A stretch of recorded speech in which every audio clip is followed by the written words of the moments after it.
Welcome back to Forbidden Knowledge News.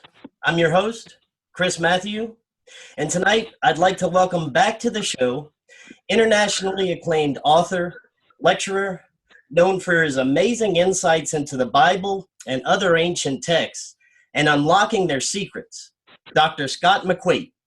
How are you tonight, Dr. McQuate? Chris, I'm doing well, my friend. Thanks for having me back. How are you doing? Oh, I'm doing excellent. I'm very excited to get into this tonight. We've got so much to talk about. There's a lot happening. And, including the possibility of the book of Revelation describing current events. There's so much else to talk about. But first, I'd like to start with, our beginnings. And there's so much misunderstood about the Bible, and especially in the book of Genesis and our creation story. So I thought that'd be a great place to start. Sure, absolutely. I'm happy to start there. I like starting at the beginning. It makes things easier. Right. And I think that's a great idea, especially since we're told in the Bible that as it was in the beginning, so will it be at the end, at the coming of the Son of Man. It doesn't just say before, it says at the time of the coming of the Son of Man. Now that means something different when you look at the language than what many people think it does, but we have come full circle is the bottom line. And you're right, there's so much happening, and people need to understand what these ancient texts actually say about our origins, because you have many religious contexts that have provided their own narrative, and they say that this and that happened, and there are similarities between those religious contexts, like the Jews and the Muslims and the Christians. They all have very, very similar stories. But when you actually parse the words, when you get down and you dig into the meanings of the words as a professional, as an exegete, someone who really, digs out the truth, there are a lot of things that are not as we are told. And our origins are one of the main things that people just don't understand. And the reality of the origins of man has been hidden. There's been a concerted effort to hide these things. There are those in positions of power over the millennia. You can call them judges, rulers, magistrates, kings, others, that have gone to great lengths to hide these things. And this is what the Bible means when it says, because they did not love the truth, God handed them over to a strong delusion that would cause them to believe a lie. And the word God in the Old Testament, when we first hear it, is Elohim, which actually means judges, rulers, and angels, and gods with a little g, plural, but it never means the supreme being. So there are those who have gone to great lengths to hide these things. And one of the things that they've tried to hide is the name of our Creator. Our Creator, if you ask a Christian, for instance, right, they will tell you God or Jehovah, Elohim, one of these names. And that's not correct. And I'm not trying to cause problems with anybody or make anybody my enemy, but I'm going to tell you flat out, those listening, if you have any inclination to argue with me, you will sorely lose. I'm an authority on these issues because the Father has given me authority on these issues. And when I speak, I will tell you the truth according to what the words actually say. So if you want to offer an opinion or if you want to offer a doctrinal position, you will sorely lose in light of the truth. And that's the way the truth always is. The truth always eviscerates and burns up any lies. And the name of the Creator is one of those lies that has been promulgated throughout the millennia by Christianity. And so let me explain what I mean. The name of the Creator in beginning in Genesis chapter 2 is simply YHVH, Yod He Vav He. And Christians and Jews erroneously and falsely pronounce this name. They say it's Jehovah or Yahweh or Yahovah or any number of variations of those letters. It's simply 4 letters. That's all it is.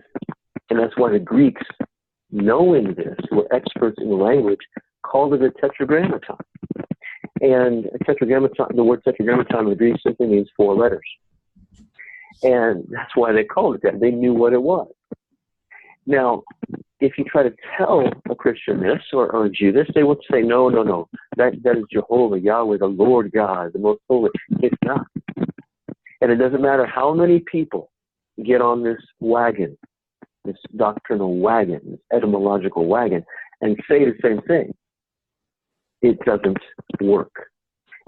Hebrew is an abjad language, meaning it is a consonant-based language. And in order to pronounce the consonants in that language and other languages similar to it, there have to be vowel markings. And in the oldest texts that we have, there are 0 vowel markings. They're called nikud, N-I-Q-Q-U-D, and they don't exist. They didn't exist until about the Middle Ages when Jewish rabbis subjectively decided to put them there. But they are not in the oldest texts that we have. Those letters mean something, but no one within Judaism or Christianity is going to tell people what those mean. I had to, through prayer and fasting and much study and research, I had to seek the Father and find out what these things meant myself. And I want to, I should back up just a little bit, Chris, and tell folks who might be tuning in, when you hear me talk about the Bible or God or creation or, these kinds of things, don't think that this is a religious talk. This has nothing to do with religion other than uncovering and disseminating knowledge that's been hidden, that has been concealed within the repository of the Bible and other religious texts. The Bible was never associated with Christianity in the beginning. It was a compilation. Actually, it wasn't even compiled in the early days. It was a bunch of texts that had been written by those who knew the truth. And later on, they were gathered and compiled into a codex, and it was given the name Bible.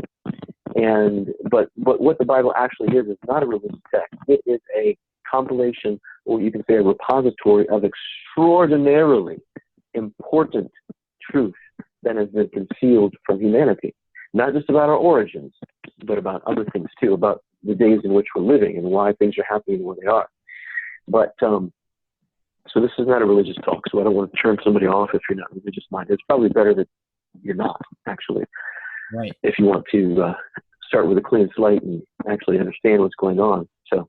But those letters have been turned backwards. They've been turned backwards, so people don't know what they mean. Isaiah 29, 15, and 16 has an interesting statement. It says, "Woe to those who meet in secret, to hide your counsel, to hide your dealings from the Creator.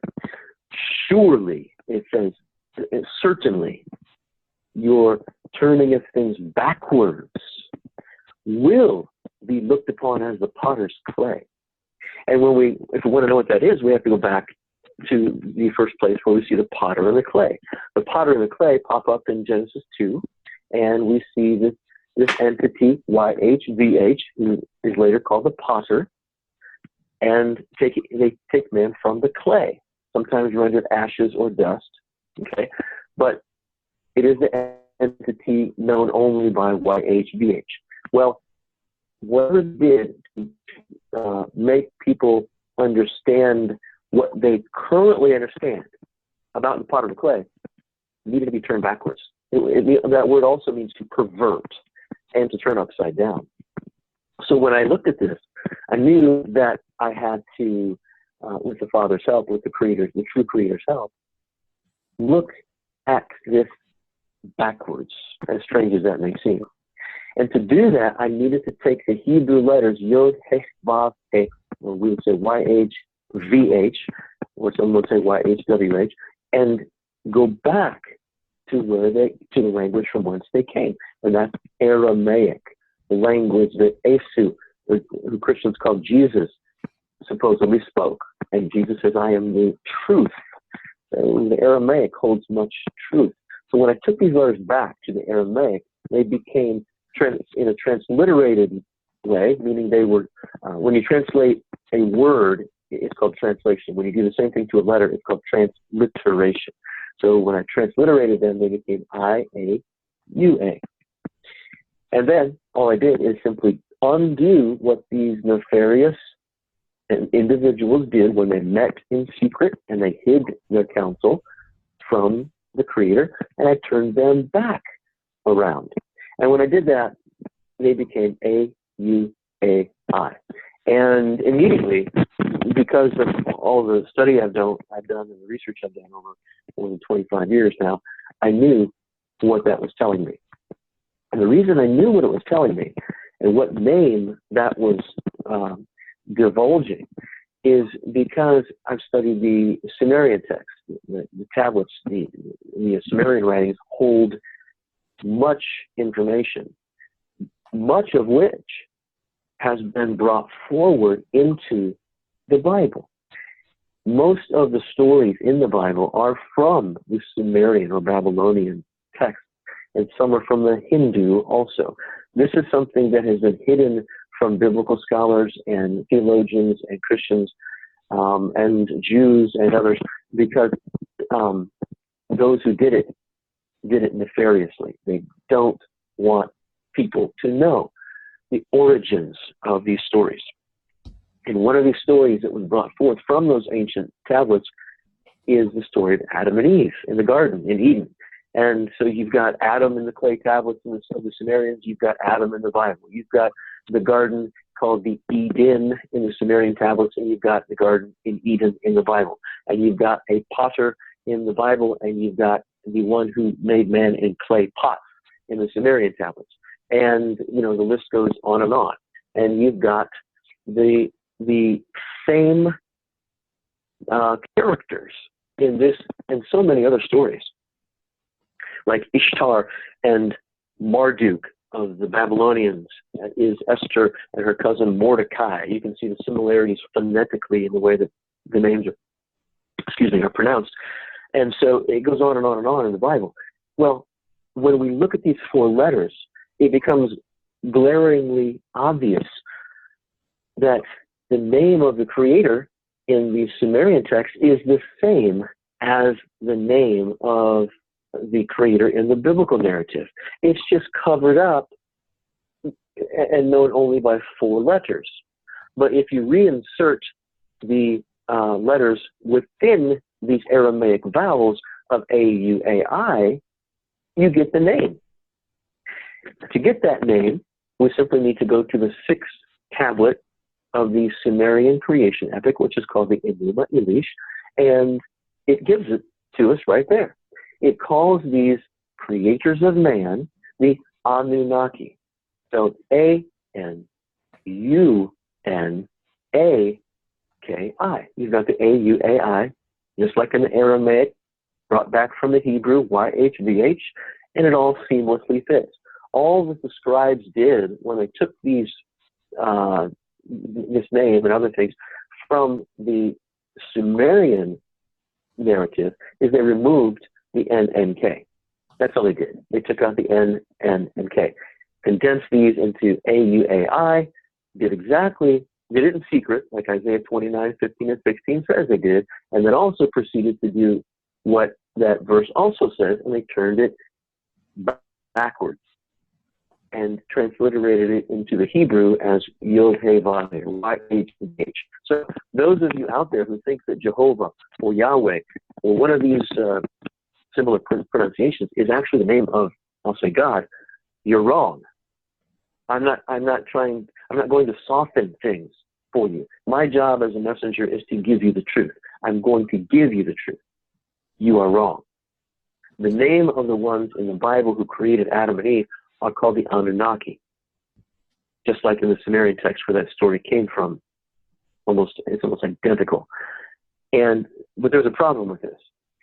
The problem is that story in the Sumerian epic also calls these Anunnaki the fallen ones.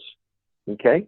This is why in Genesis chapter 1, under the name Elohim, they are called angels. Elohim means angels. Okay? It is these angels, meaning the fallen angels who did this and imparted what's called the Ruach into man. Christians think that's the Spirit of God and all these kinds of things. And I know I was in the church all my whole life, and then to 2 seminaries, 2 Christian colleges, Christian grade school, high school, everything. I have all my degrees all the way up. I know there's very little that they can tell me about these things that I don't already know, I haven't learned. So I've been there and I've done that until the Father took me out of all that, like he commands us to do in Revelation 18:4, where he says, come out of her, so you do not partake of her sin and suffer her plagues, which is about to come on the United States and the world. Okay, so the fallen ones are literally the ones that made man. If you go back to Genesis chapter 1, for instance, it says, in the beginning God created the heavens and the earth, and the earth was without form and void, and darkness was upon the face of the deep, and the Spirit of God hovered over the face of the waters. The Spirit, the Ruach of God, hovered over the face of the waters. Okay? Now, to know what that actually means, we have to get our heads out of Christian doctrine, and we have to be godly men and women. We have to seek after righteousness. We have to do the right thing and seek after truth. And when we do that, and we diligently pursue the truth, it will avail itself. And that's what I've done all these years, more than 2 decades. And here's what that means. Here's what those words mean.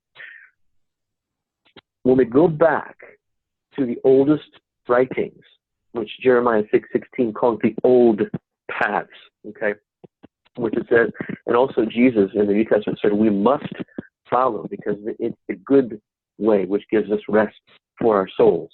Okay, and it's like he said, you will know the truth and the truth will make you free. The same idea. Jeremiah tells us the same thing. It's an old path. Okay, it means ancient and enduring.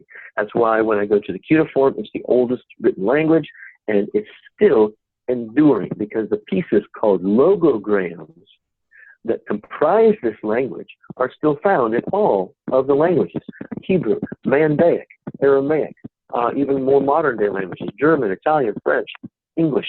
It's enduring. It's exactly what he says it was.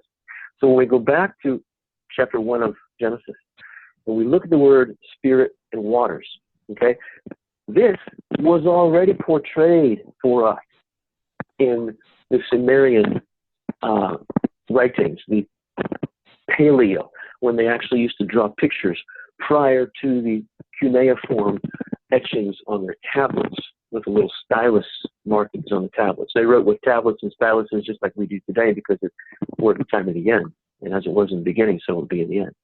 So when they drew these things, they drew them in such a way that those with eyes to see could actually know what was going on. And when the Jews were in captivity in Babylon, they had access to these things. And so they took them and they modified them, manipulated the language and the words, and wrote a new narrative in a different way.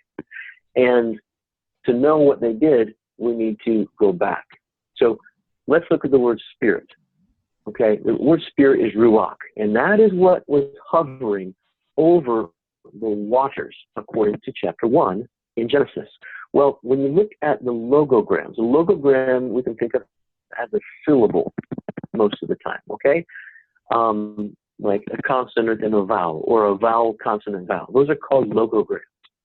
And the logogram, ru, which is the first part of ruach, the word for spirit, was drawn by the Sumerians as literally a domed spaceship with a doorway in the middle of it.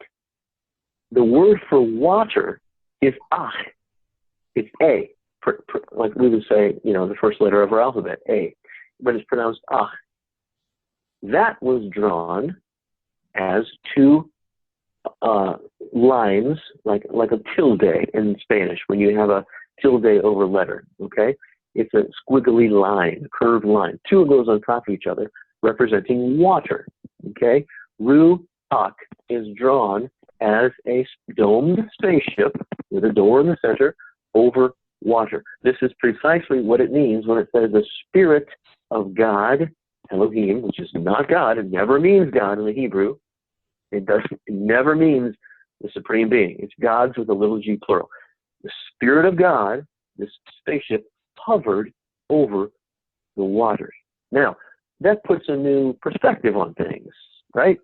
I mean, that's completely different than the right, Chris? I mean, that, it's hard to refute something like this. And especially since so many people are seeing these today all around the world, because we're told that this would happen. And this probably causes so much cognitive dissonance, especially for Christians who just, blindly believe what they're taught their whole life that the Bible means. Right. And it does. And I get a lot of backlash. And I hope that you don't get backlash, because you are a good man trying to do the right thing, and you just want people to know the truth. And you're doing a very good job letting people know what's going on around the world, too. I wanted to congratulate you about that. And those of you who are not subscribers to Chris's YouTube channel, you need to be. Chris spends a lot of time delving into news and articles and what's going on around the world, and compiles it for you and presents it in a way so you actually know what's going on around the world. He's pulling out things that the Bible says will happen at the time of the end as signs of the time of the end. And you're not going to get it by turning your TV on. So if you're not a subscriber, I would highly recommend subscribing. Click the subscribe button, hit that bell, so you're going to get notified every time he puts a new video up, because you need the information he's providing. Well, thank you so much. Yeah, I mean, there is so much happening right now, and that is definitely, I do want to talk about that, but I want to talk a little bit more about something else too. I mean, there have been books removed from the Bible that pertain to this information, like such as the Book of Enoch and the Book of Jubilees, that has very important information about this that wouldn't you say intentionally removed? Oh, yes.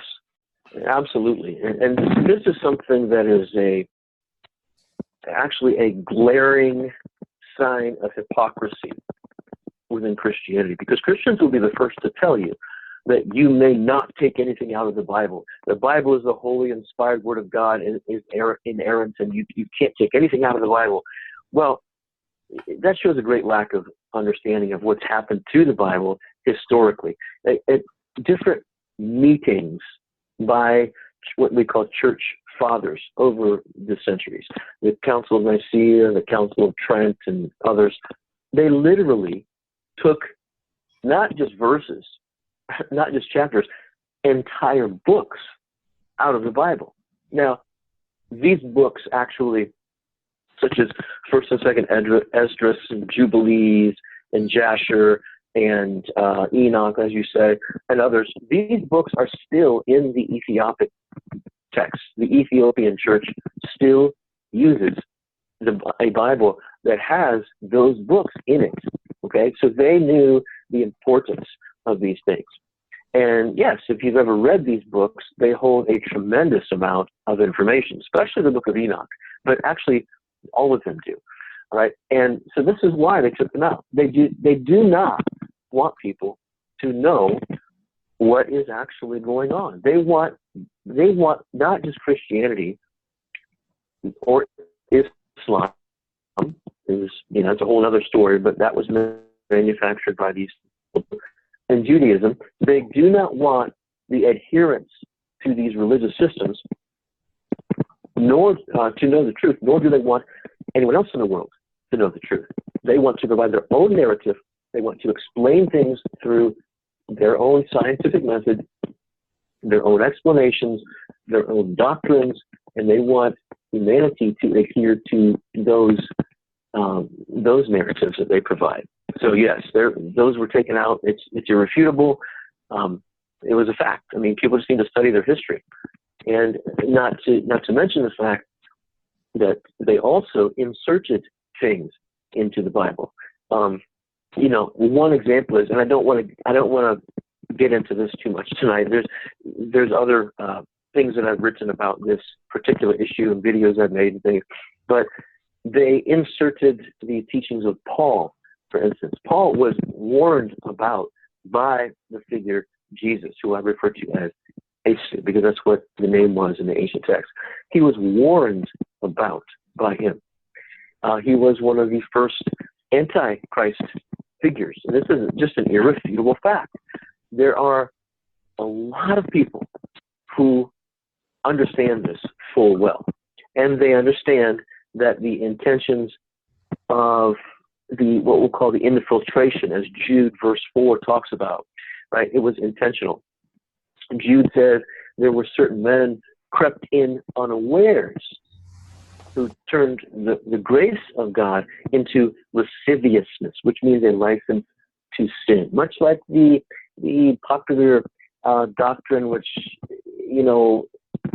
I'll call it the grace doctrine. It's not really, but it's a watered down version of grace, which insinuates that people can do whatever they want and God will forgive them over and over and over and over and over because, he's like some kind of, celestial sugar daddy or something. When Asu clearly states that those who do good works will be raised to everlasting life. Those who do not will be raised also, but to condemnation. So he speaks specifically about the importance of doing good works. It's a fact. He says it in John. Read John chapter 5. It's all there. So they inserted different teachings to adulterate the truth into the Bible.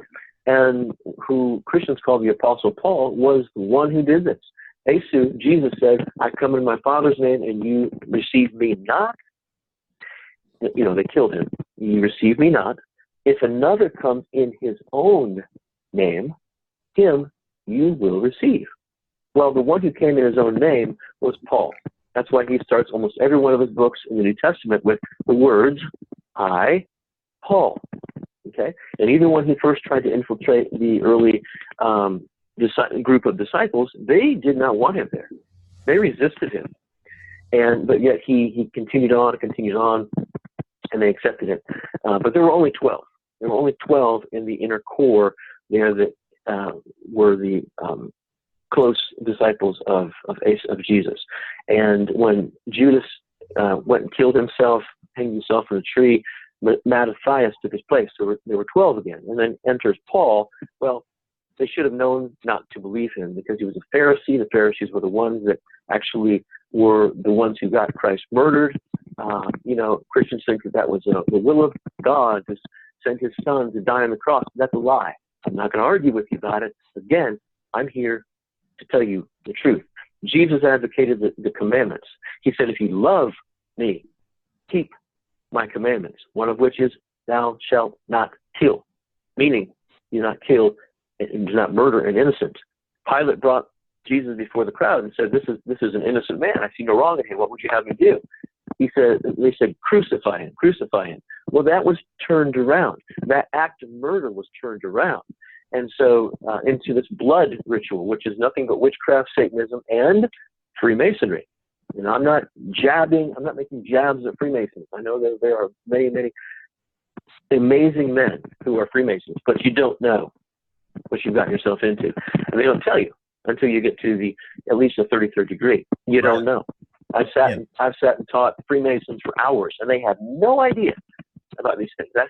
I've had several Freemasonic lodges literally beg me to come different places around the world to speak at their lodges, and they were, they're going to roll out the red carpet, metaphorically, and pay me a handsome sum and all. I don't know. They just don't know what they've gotten into. The idea of a blood sacrifice for the propitiation of sin is a whole other story that has been turned upside down. And we can get into that tonight if you'd like, but it has to do with genetics and all these things that we are talking about literally have to do with genetics. But to say that Jesus came to die on the cross is just a blatant lie. He said, if you love me, keep my commandments. One of the commandments is, thou shalt not kill. And they killed him. So they didn't love him. And he says, I am the way, the truth, and the life. No man comes to the Father but by me. And that has a completely different meaning. It doesn't mean you murder me and then come to the Father through my blood. It has nothing to do with that. It means follow me. That's why John 3:16 says what it said. For God so loved the world that he gave his only begotten Son, that whosoever believes in him would not perish, but have everlasting life. Everlasting life. Through believing. Through believing. And John 5:24 makes it very clear by Jesus' own words what's necessary for everlasting life, and it has nothing at all to do with blood. He said, truly, truly, truly, truly, I tell you, that he who hears my voice and believes in the one who sent me, meaning the Father, will not come in to condemnation, in judgment, which is about to happen, but will be raised to everlasting life. That's it. You don't need to murder somebody and have their blood on the altar or spilled to be the propitiation for sin. Sin is not what Christians think it is. And this has everything to do with the origins of man. This is one of the big things that has been hidden, the definition of sin. Sin was propitiated by blood, or what is called blood in the Bible, but it is not what the Christian narrative thinks it is. And, there have been major people who have come to me over the years to be my students, to be my apprentices. And many of these have had mega churches. They've been seminary professors. They've had huge churches, okay? There's some major names of people on the internet who people would know who've been my students. And some of them have come to me after they learned the truth. Some literally weeping, crying. And they say, Dr. McQuate, I have to make a decision. I've been teaching these things for years, but now that I understand what these words really mean, I have to make a decision. I can continue to do this at my big church with my big congregation, or I can tell the truth. And that's a decision that we all have to make. We can follow the truth, we can believe the truth as Jesus said to do, or we can follow the doctrines of man and participate in a murder called the crucifixion. Now, I know that, if there's Christians listening right now, they just think that I'm a false teacher, and, the Bible says, look out, there'll be false teachers and false prophets in that day, look out, because it says in the last days there would be false teachers. Listen, Peter tells us, and it says this elsewhere too, that a day is as 1,000 years, and 1,000 years is as a day.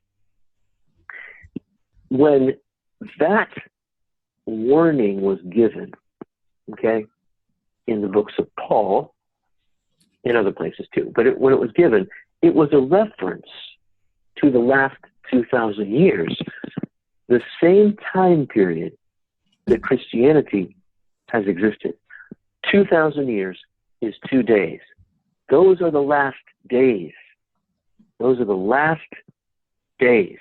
And that is when a huge influx of false teachings came about, primarily through the introduction of the religions of the world, the main one of which is Christianity. Jesus did not establish Christianity.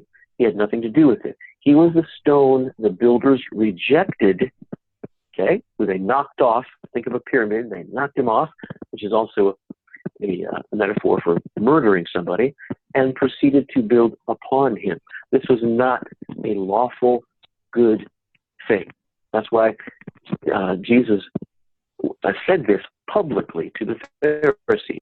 And when he did, he said, the stone that the builders rejected has become the cornerstone, and this is a marvelous thing in your eyes.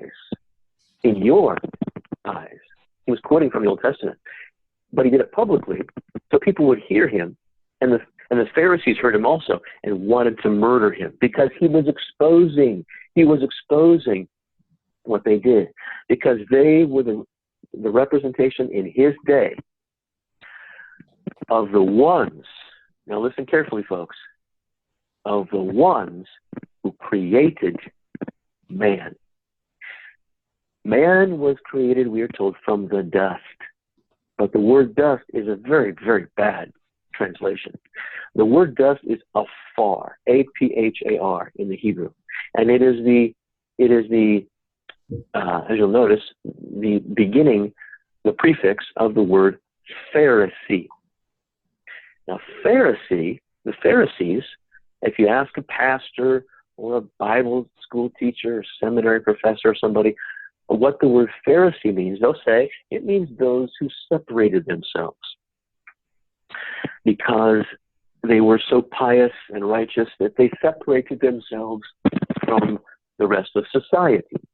And that is a watered-down, infantile, false interpretation. When it says they separated themselves, what it literally means is they literally took out of their genetics what was called dust in the Bible and used that stuff to create man. The word dust is literally afar, and it means ash or cinders. It's where we get the story of the cinders of Ella or Cinderella. I wrote a short book about that, one of the many that I've written so far. And if you take that word ash back to the cuneiform, it's a logogram. And that logogram means six. Six. Okay? They made man from the six.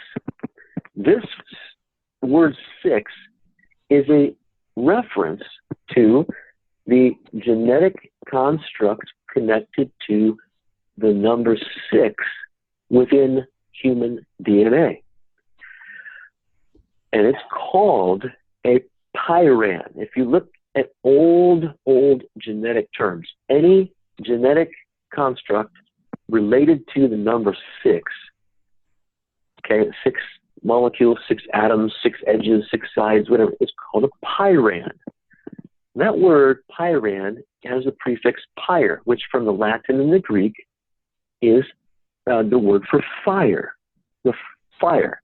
Metaphorically, this genetic construct is known as a stone of fire in the Bible. And it says that Lucifer walked up and down in the midst of the stones of fire when in Eden. But the phrase walked up and down in the midst of literally means to rob. So, Lucifer, being the same entity in the Bible that the Sumerian epic calls the Anunnaki, as the fallen ones, stole genetic knowledge, literally. Okay?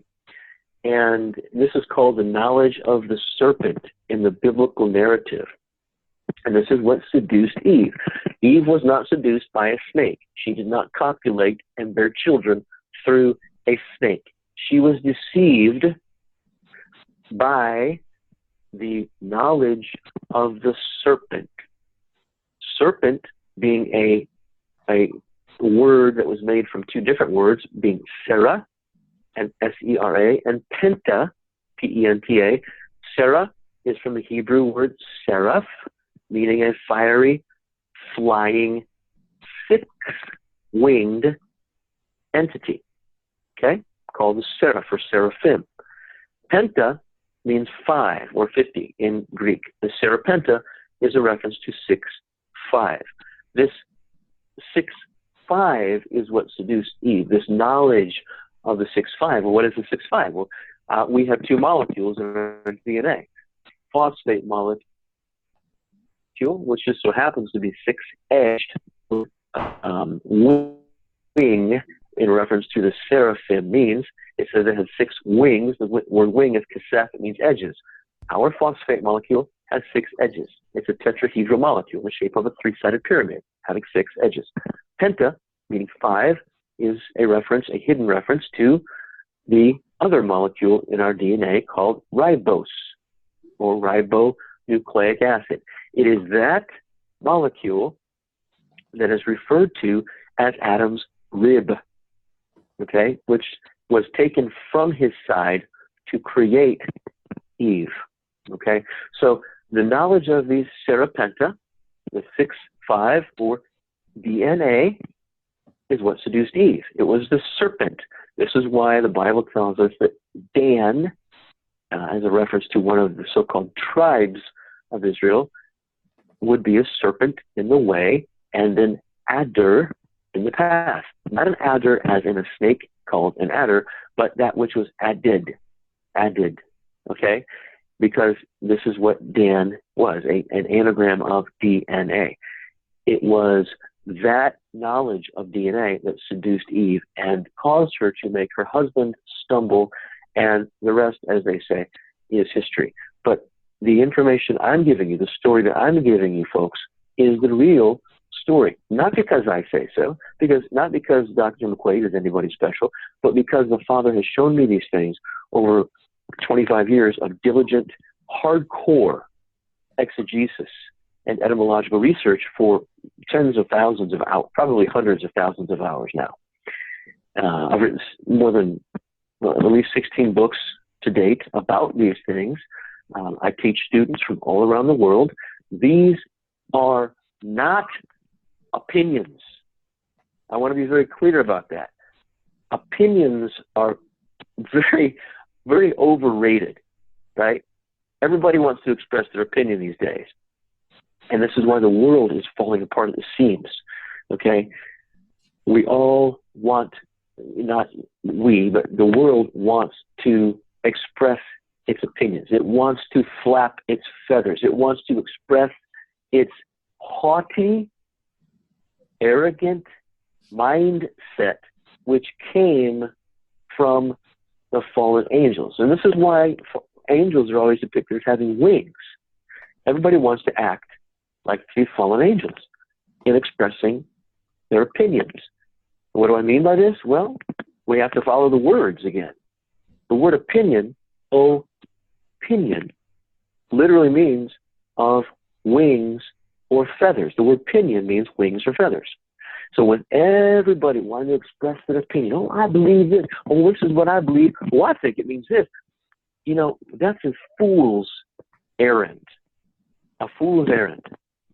And it stems from a haughty nature that is in humans because it was the fallen angels who arrogantly, haughtily, rebelliously left heaven, as the Bible tells us, and rebelled against the Father because they wanted also to express their own opinions. Okay? The same story is told within Freemasonry. They're called the apprentice builders, and they went to their master builder, whose name was Hiram, and they said, three of them, and they said, we want to know the secrets of building. Not building buildings, not building temples in Jerusalem or something, but building, meaning a metaphor for genetic building blocks. They wanted to know the secrets. And Hiram, having wisdom, said no, because he knew they weren't ready for it. Just like our scientists aren't ready to engage in the cloning and the genetic modification and the stem cell injections and all this other nonsense that people are jumping on like flies on honey, right? Now, they're not ready for it. They don't understand. I'm sure people are wondering, if humans were created by fallen angels, does that make humans evil? Were we created to be evil? Well, the Bible says we were born in iniquity. We were born in unrighteousness and must be clothed in righteousness. That's what it tells us. We were born in unrighteousness or iniquity. That was our origin. And people that's one of those things that Christianity kind of glosses over. Well, we'll go on to the next chapter. We'll go on to the next verse. We'll talk about, this and that and grace and mercy and whatever. They don't recognize the facts. We have a duality. We are what I would consider a hybrid, literally. And we have a part of us that was from the Father. I'll get to that in 1 second, explain what I mean by this. And we have another part that is of the fallen ones, okay? The two were merged, right? The two were merged. And the one part of us, which is called the phosphate molecule, is the part which we could literally say is of the fallen angels. When they came to this environment, they became oxygenated. Okay, the earth is an oxygenated environment. And this is why before a phosphate molecule becomes oxygenated, it is called phosphorus. Phosphorus was the Greek name for the planet Venus, who was the goddess of sexual love. Okay? But in Latin, it was known as Lucifer. Okay? This is why we have gender. The fallen angels wanted to copulate. They wanted to engage in procreation. Okay? This is a very... Well, let me save that for a second. I want to give some more details before I get into this, the etymology of these words. But they inserted that into us, okay? Creating DNA, Dan, the serpent in the way, the adder in the path. So they could procreate, okay? When you look at the word, when you look at Christ in the Bible, it says that Christ created all things. Nothing was made that was not made through him and by him. He was the creator. Christ was the creator, okay? And if you look at the Latin word for pro in Latin means anti. Okay, so if you want to be honest, if we want to be good workmen who rightly divide, which is the Greek word orthotomeo, means cut. If we want to rightly cut the word and dismantle it so it can be built and reassembled properly, we have to look at the meanings of the words. Pro in Latin means anti. That's what the word pro, P-R-O, means, anti. And Christ being the creator, we can say anti-Christ is one and the same as pro-creator. This is not a fairy tale. This is not some madman's conjuring because he's spent too much time with his head in the Bible or something. This is what the words actually mean, okay? This is why in, I believe it's John, it says, he who is born of God does not sin. Now, listen, I want people to listen to these words. These are from the Bible.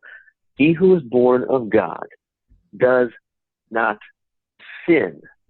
And the next sentence tells you why he does not sin. It says, because he keeps his seed in him. Because he doesn't sin, because he's born of God, because he keeps his seed in him. Now, when you apply this to the world today, everybody's having kids and grandkids and all this, everything. That's a natural way to do it. That's the way God made us. My friends, I have news for you. It was not. When that molecule was put into us, it is a six-edged molecule. This is when gender was manufactured by the fallen angels. They did not have gender. They were not made to procreate. They were not made to enter into another to bear children. This is what the word iniquity literally means. If you take iniquity and you take it to the Latin as iniquid, it literally means those who enter into another. Okay, the same goes for blasphemy. I'm really not going to get into that right now. It's a little too deep for the majority of the audience right now. But it's the same exact thing it says about the word blasphemy in the Bible. We have been sold a bill of goods to participate in the philosophy, in the ideology of the fallen. As a fact, if you continue to believe in the blood, in the murder, in the crucifixion of Jesus Christ as the mechanism that brings you back in good standing to the Father, you are going to be sorely disappointed. The Father says, he who sheds man's blood, by man will his blood be shed. Okay? I told you already Jesus gave us the mechanism, the blueprint for everlasting life. John 5:24. And he not only says it, he prefaces it by saying truly, truly, truly, truly. Meaning he's emphasizing, hey, you better pay attention because this is not just true. This is really true. He says, he who hears my voice and believes in the one who sent me will not come into judgment, but will be raised to everlasting life. Nothing about blood or crucifixion or any other doctrinal nonsense promulgated by Judaism. Well, that's not promulgated by Judaism itself, but it is promulgated in a proxy fashion through Judeo-Christianity. These systems were created by the fallen angels. Okay. And there's a reason why Judaism's symbol of the Star of David is almost identical to the compass and square of Freemasonry. Okay? There's a reason for that. And people need to understand what the Star of David means. You really need to understand these things, people. The Star of David is a hexagram. It is literally the most powerful symbol, or I should say talisman, if you will, in witchcraft and Satanism. It is used specifically to conjure demons. Okay? This is why, now listen when I tell you these things, people. This is why when a man gives a woman a diamond ring as a symbol of his intentions to marry her, okay?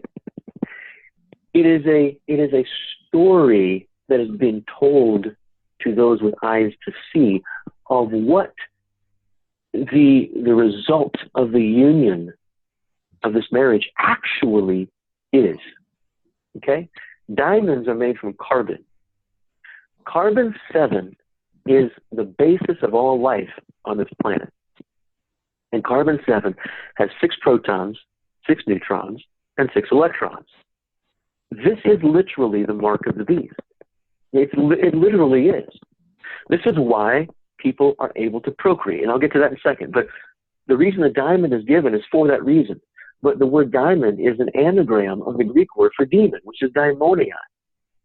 A demon is the result, okay, the hybridized result of the union between a man and a woman. We call it procreation. But I got done telling you a little bit ago, procreation is literally the same as Antichrist. Okay, the other molecule, the rib in our DNA, the ribonucleic acid, which is necessary for cloning, which procreation is simply a biological mechanism of, okay, is the Christ molecule. Quite literally, when I take these words back to the ancient languages, it literally is talking about what the Bible calls Christ, to pay a debt. The other molecule, the phosphate, means to make a loan. In other words, it's constantly putting us in genetic debt. It's the alien in us.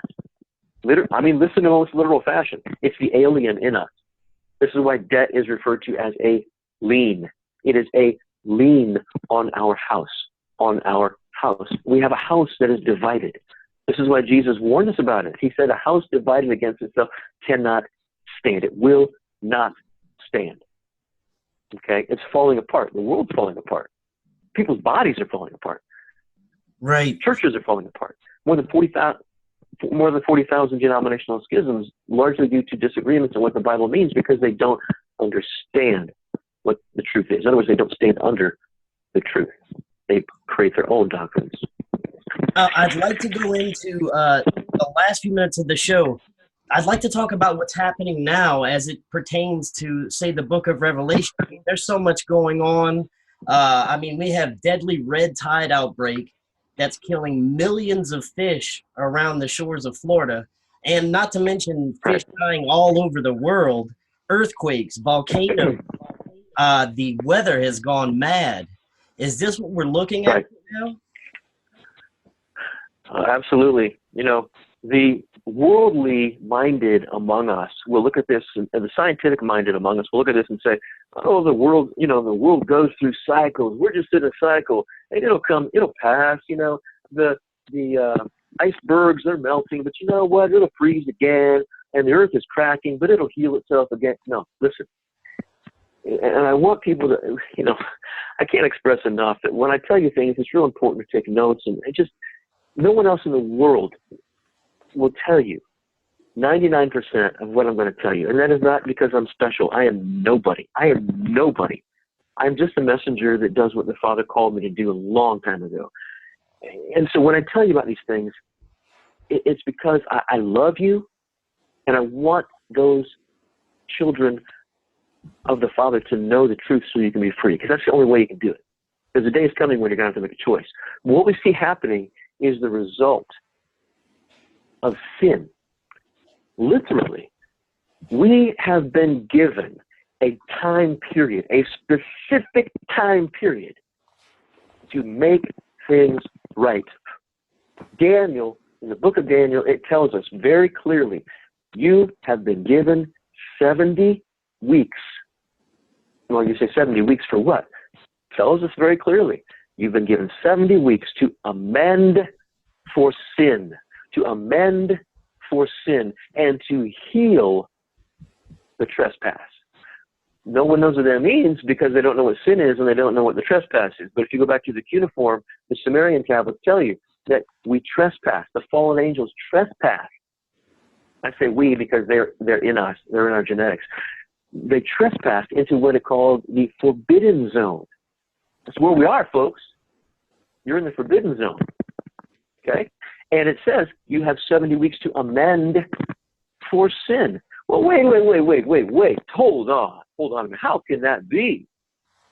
Jesus amended for sin, which is death on the cross, because his blood was the propitiation for our sin. And no. Stop. It is up to us to amend for sin by obediently following the truth. Read John 5:24. Just read what Jesus' words said. That's all you have to do. It's not about believing in him in the Christian manner. It's about believing in the truth he brought to convey. He told us. Okay? Sin is literally what we are here to amend for, to make amends for. I told you what it was. I told you what the ancient texts say it is, but they hid it from you. Sin is procreation, which literally in Latin means antichrist. Sin is procreation. You say, well, that's ridiculous. How could... Listen to my words, and you will understand. Sin can only be understood by those with ears to hear and eyes to see. If you look at the Hebrew letter called sin, S-I-N, it shows two yods. The Hebrew letter yod is the smallest letter in the Hebrew alphabet. It's where we get the word God, or one place we get the word God, meaning Elohim, meaning angels. Two yods. It's a little thing at the top there. Looks like a little tongue of fire or something, coming together at the bottom and creating a third yod. It is the same, or basically the same, as the English letter W. That's why it's called W. W. When we procreate, we double ourselves. We are cloning. We are using the rib. And this is the same as the blood of Christ. People do not understand what the allegory of Jesus' death on the cross means, but when he was pierced, it says blood and water came out. That is a literal, and I'm not saying Jesus is not a personality. Jesus is not supernatural. I'm not saying that. He most certainly is, but not in the way that has been presented within Christianity. What happened was they pierced the sun, or a star, and stars are suns, at the crossing, because they knew what our scientists only came to understand about 7 or 8 years ago, in that infrared stars hold glycolaldehyde. They discovered a star in Chile, looking through the infrared telescope. They saw it was cloaked in a cloud of glycolaldehyde. Glycolaldehyde is the primary substance needed to synthesize what? RNA, the rib of atom, ribose, what's necessary for cloning. They needed it for procreation. They needed it for procreation. So they took it and they fused it, they spliced it to their own molecule called the fire, the stone of fire, or called the fire molech, as a hidden reference to the molecule, okay, that we were told not to put our children through. Molech was not a big iron bowl that had his hands out and a fire was built under that the Israelites went and threw their children in. That may have happened at one time, but that is a metaphor. That is telling us of what actually happened. When you have a child through the fallen angelic construct of procreation, you are engaging in what the Bible calls the Antichrist philosophy. You are cloning. You are replicating the mark, and we can procreate because we have that mark. You see, the legal term for commerce, buying and selling, is intercourse. Okay. Now, this does not mean that because someone has procreated or had children or had sex or something, they can't be saved. But you must obey. You got to obey. I don't care if you're the biggest atheist in the world, or you're the most dogmatic Christian in the world. I don't care. That's not what it's about. It's about being humble, obeying what we're told to do. All these things happening, earthquakes, volcanoes, tsunamis, typhoons, all these things are a sign that we are at the end. Hear me, people. We are at the end of what Asu or Jesus called the tribulation of those days. Not the great tribulation. The tribulation of those days. At the end of the tribulation of those days, he's going to gather together his elect from the four winds. That's getting ready to happen. It may even happen in the next couple of weeks or so. Literally, because we're in the time of tabernacles right now. That's a whole other story. It's mind-blowing when you get into this. But we're at that time right now. Humble yourself. Know the Father. Get on your knees. Tell him you love him. That's all it's about. Making amends for this. Saying, Father, I'm a prodigal. I live with the swine. I'm tired of being this way. I'm tired of suffering. I want to come home. The prodigal son did that. He came to his senses. He stopped living with the swine. He started to go home. And the Father saw him from a long way off. And he came to greet him. And that's what's getting ready to happen. Literally, Nibiru. Hear that word. Nibiru is why these things are happening. Nibiru is the sun. It is the infrared star. And this is where the blood and the water to create glycolaldehyde were taken from it. Listen. This is why Romans 1:22 says, confessing themselves wise, they became fools. And 23 tells you why. They transformed the glory of God into the image of man. The word glory is doxe in the Greek. It means the shine of a star. Are you hearing me, people? You've got to get this. Transforming the glory, the shine of a star of God into the image of man. They pierced the sun, took the blood and water, created man, put him into Eden, in the garden in Eden, and the rest is history. And if you don't want to be history, you need to get right with the Father, because all these things are going to get worse. A bull, B-U-L, in the ancient text, according to different languages and the evidence, is 2,000 years. And 1,000 years is a day. And at the end of the sixth day, things are done. And the man-made tribulation begins. Okay? We are at the end of the tribulation of those days. 2,000 years is a bull, B-U-L. It means to ignite a fire, to kindle. It means war and fighting. That's what it literally means in the ancient text. A bull is 2,000 years. We've had three of them. Tri-bull, T-R-I-B-U-L. It's the end of the tribulation. I wrote a whole book about this called The Tribulation. And you guys, you need to get the books. You need to read them. If I can tell them, Chris, real quickly how to get this stuff, because there's only so much time we have. Definitely. Go to Paxion, paxionpublishing.com. www.paxionpublishing.com. P as in Peter, AXEON publishing.com. You can become a student. There's still some space for students at innercircle.us, where you can read some of my books. You can listen to my lectures and different things and interact with others from around the world. It's a whole social network. If you're on Facebook, forget Facebook. Come to the Inner Circle. You'll have a social network that you can actually get something of value out of.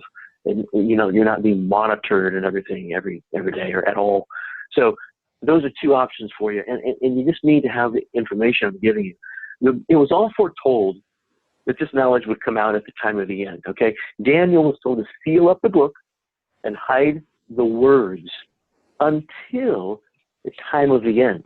And he was told those things back in about 586 BC, a long time before Christianity was established. So the truth wasn't supposed to come out until now. Believe it or not, about 20, actually more than 20 years ago, about 25 years ago, over a period of 3 or 4 years, I was prophesied over by people. I didn't know these people, but it was at different places that I had gone to hear speakers or whatever. They prophesied over me different times over the years. They said I would be a trailblazer. They said I would be the standard bearer. They said I would hold the key to unlock things that had never been unlocked, and that I would uncover things that no one else could uncover, because I'm so very special. Not. It's because the Father called me to do this. That's all. I'm just a regular guy. I put my pants on the same way everybody else does. Might take me a little longer. I'm getting a little older these days. Have a little more aches, few more aches and pains. But I'm just a guy who I love the Father, and I love His children, and I want you to understand what is required of you, because as Jesus said, you will know the truth, and it is the truth and only the truth that will make you free. So that's what all this is about. These hurricanes and earthquakes, it's not going to get better, guys. It's not. This is the end. This is the end of the. Actually, it's the end of the second day. We're in the third day, and it's the end of the sixth day. So we're entering into the seventh day. It's the 70th year of Israel's rebirth as a nation. It's the 120th Jubilee. The Old Testament says that God will not strive with man. His years will only be 120. We're done. We're done. This is it. And we can either amend for sin and get right with the Father, or reject what it calls the sun in John 3:36, which is the star coming, which Malachi 4:2 says will rise with healing in its wings, right? And the angels are going to be coming from this. Chris, there's so much, man. There's just so much. It's about the fig tree. It's about the orbs and the spheres, and I just, that's what all the books are about. I go into minute detail about all these things. So. Very good. Dr. Scott, it's always awesome to come on. You have such great information. We're definitely going to have you back. There's so much more we could get into. And I want to thank you again for coming on tonight. You have a great night. You're very welcome, my friend. Thank you for having me. And you do the same. Many blessings to you and your audience. All right. Thank you. Good night.